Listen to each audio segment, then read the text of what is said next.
Lawyers of Pierre Amogo Belinga, detained at the Kondengi Central Prison in Yaoundé, alongside others, incriminated for assist and torture resulting to the death of journalist Martinez Zogo, continue to seek the release of their clients on bail, as well as wish to have a copy of the case file. These demands, according to the defense team of journalist Martinez Zogo, cannot be granted because of the heavy charges which sent them to Kondengi and could result to life imprisonment. Nowadays, not every part of the procedure can have an access to all the documents. On the hands, they just want the people to understand that due to the fact that they asked to be set free and the judge refused the acts.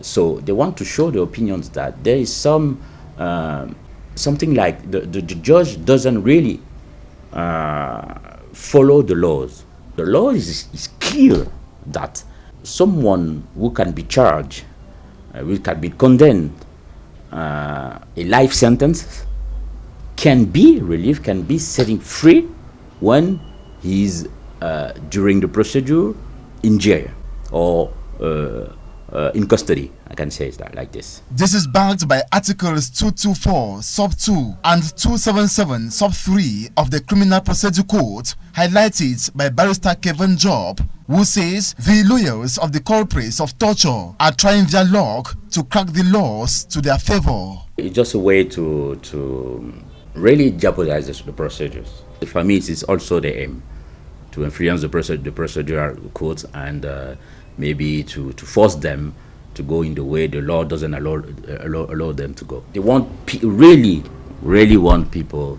to not really understand what is really going on in the procedures. If the demand for bail and case file cannot be granted because of the heavy charges and possible life jail sentence, the torture culprits, however, still have access to some documents. It can be birth certificate, whatever, any kind of documents. They can ask this kind of document and get it.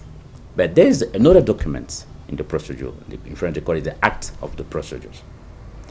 Is the act produced by the judge.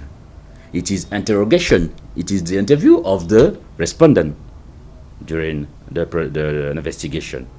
Those documents, they can totally not have an access on it. Barrister Kevin Job and other defense lawyers of Martinez Zogo promise to keep a keen eye on the legal procedure on the current affair until full justice is achieved.